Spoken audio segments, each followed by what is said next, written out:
L'instruction a raison de refuser d'instruire. Il a raison de refuser d'informer. Parce que c'est des mascarades. Et tout ça, nous en sommes victimes.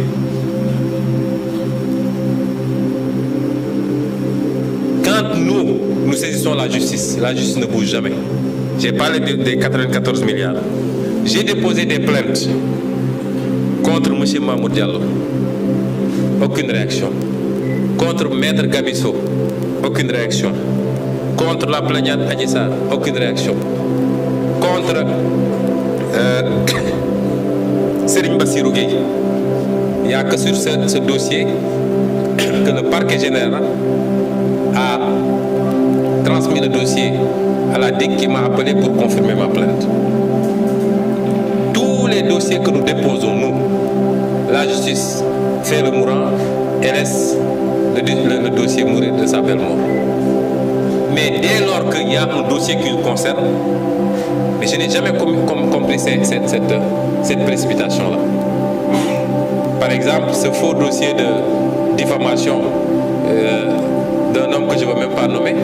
Mais si vous voyez la diligence avec laquelle le parquet s'est emparé du dossier, ils n'ont même pas osé dire à la personne de faire une citation directe. C'est une citation du parquet.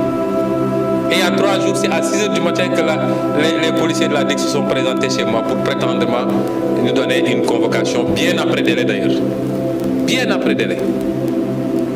Mais nous, quand on dépose une plainte, la justice n'instruit jamais. Ou alors préfère classer sans suite. Et quand vous parlez, on dit oui, il s'attaque aux magistrats, il s'attaque à l'institution. D'ailleurs, les magistrats ne sont pas l'institution judiciaire. Il faut faire la part des choses. C'est un corps. Ce n'est pas l'institution judiciaire. Et je ne me suis jamais attaqué à tous les magistrats parce que, comme je le dis, j'ai beaucoup de connaissances dans la magistrature et je demeure convaincu qu'il y en a d'excellents et de sérieux. Mais qui peut réfuter ces faits? Quel est le magistrat qui peut réfuter les faits que je viens de dire? Tous les magistrats que vous rencontrez vous disent que ce que vous dites c'est vrai. Nous connaissons le mal de la justice. Nous connaissons les problèmes qu'il y a. Mais ils préfèrent le dire dans les couloirs. Donc, je veux dire aux Sénégalais qu'aujourd'hui, nous avons un adversaire politique et c'est une partie de la justice sénégalaise et il faut y ajouter dans cette liste désormais M. Omar Maham Diallo. Je voudrais conclure pour dire aux gens, à tous les Sénégalais, ce que j'avais dit en 2021 et je le réitère. J'ai toujours invoqué mon droit légitime, constitutionnel à la résistance, moi, Ousmane Sonko. Et jusqu'à la fin de ma vie, je résisterai.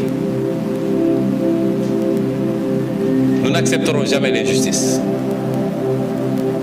Personne ne peut m'empêcher, s'il plaît à Dieu, d'être candidat en 2024.